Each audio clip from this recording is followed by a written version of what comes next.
pessoal, tudo bem? Sejam bem-vindos aqui ao canal. E hoje eu vim trazer um tema que acho que é a dúvida de qualquer lutado, de pessoa que tá próximo de alguém que sofreu uma amputação e está começando um processo de reabilitação, que é: quanto tempo demora para andar de prótese? Quanto tempo leva para adaptação à prótese? O tempo de adaptação, ele varia de pessoa para pessoa, não tem jeito, cada caso é um caso, cada paciente responde de um jeito. E assim, já contei aqui no canal a minha experiência, como foi a minha adaptação, como foi todo o meu processo, mas existem alguns fatores que influenciam muito real nesse processo de adaptação. Bom, o primeiro deles é a idade. Quando eu amputei, eu tinha 11 anos, então eu ainda estava naquela fase de pré-adolescência em que o corpo é mais de criança do que de fato de um adulto. O que eu quero dizer com isso? É que a criança caiu, levanta, sabe? Né? O pré-adolescente tem muito mais disposição, tem muito mais vigor físico. Então, isso facilita muito nesse processo de adaptação. Então, pessoas mais novas têm tendência a se adaptar mais rapidamente. Assim como as pessoas mais velhas, né, as pessoas de mais idade, tendem a ter um tempo de adaptação mais demorado. Porque a adaptação não é só a questão do coto em si, não é só a prótese. Existe uma série de coisas que envolvem isso. Então, se a pessoa é mais nova, o equilíbrio dela está bem melhor do que de uma pessoa de mais idade, de um idoso. Criança ou adolescente tem os músculos, os ossos muito mais preservados, porque está no início da vida, do que uma pessoa idosa que já não tem uma flexibilidade tão boa, que já tem muitas vezes osteoporose. Então, tudo isso influencia, porque não é só o coto. Então a pessoa precisa ter um bom equilíbrio para conseguir andar, não pode ter problema de osteoporose, por exemplo, que está com o osso muito frágilzinho, que pode cair e aí quebrar, tem uma complicação maior. Então o jovem, né, quanto mais jovem, melhor também por essas questões à parte. A amputação ela é mais abaixo, eu já falei aqui sobre os tipos de amputação, os níveis de amputação. Se você ainda não assistiu, clica aqui, vou deixar aqui nos cards para você assistir.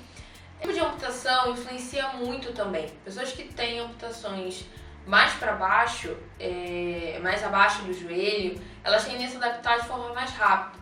No meu caso, que é a desarticulação de quadril, é uma das que, no geral, as pessoas têm mais dificuldade para se adaptar, porque são 3 articulações, né? Você precisa controlar o quadril, você precisa controlar o joelho e você precisa controlar a parte de baixo. Mesmo que o seu pé não tenha movimento, mesmo que seja um pé de sashi, que é um pé fixo, de madeirinha fixo, você precisa controlar essa parte de baixo, né? A parte depois do joelho. Então, é uma amputação que requer um pouquinho mais de tempo para se adaptar, para a pessoa conseguir andar mais próximo do normal possível.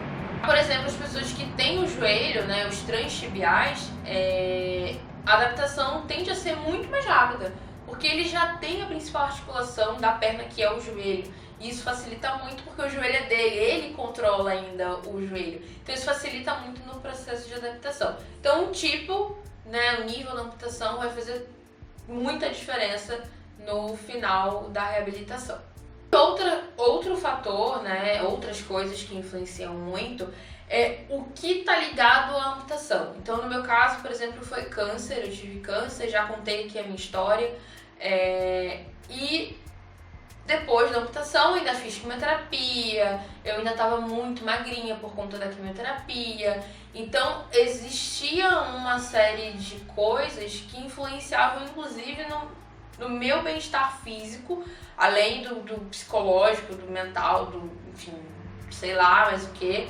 O físico ainda estava muito abalado por conta da quimioterapia, né? É muito difícil você sair numa sessão de quimioterapia, que você tá com o corpo muito debilitado e você ainda querer colocar uma prótese para andar. No meu caso, eu meti a cara e fui, mas como eu disse, cada um reage de uma forma, cada um tem o seu tempo. Então, tem uma série de coisas. O meu encaixe, por exemplo, foi feito bem maior do que eu era na época, que eu pesava 19 quilos, era uma coisa... Só tinha cabeça, porque nem cabelo tinha, era só cabeça. E ele teve que ser feito de uma forma maior para eu não perder tão rápido o encaixe.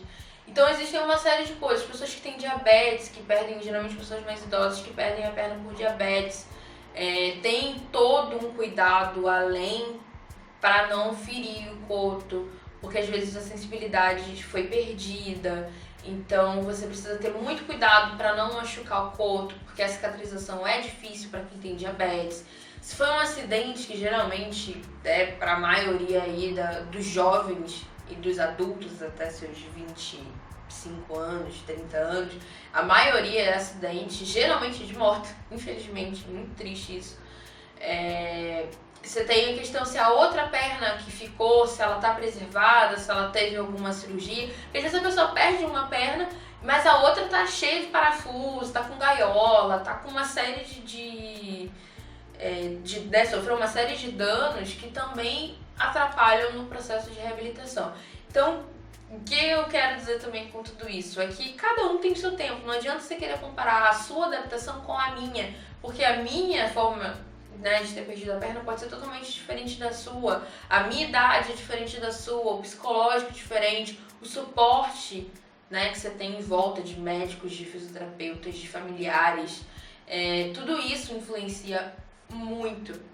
Então não compare o seu tempo de adaptação com o de outra pessoa. Você é uma pessoa única, assim como a outra pessoa também é uma pessoa única, tá bom? Não se cobrem por isso.